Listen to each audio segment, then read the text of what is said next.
Barbie Fortesa at David Licauco, hindi pinag-usapan pero yun ang itinadhana. Trending at pinag-uusapan ngayon sa social media ang katatapos lamang na anniversary ng GMA7.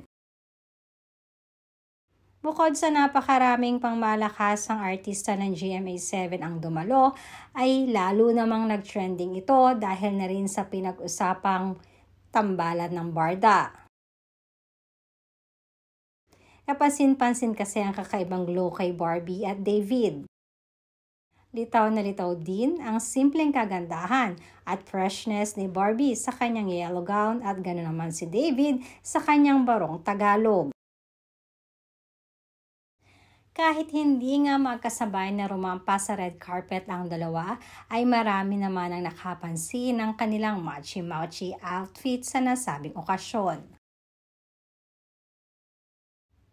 Na kahit hindi daw pinag-uusapan ay makikita ang on point at talagang parang itinadhana ang kanilang ganap sa nasabing anniversary celebration ng GMA7.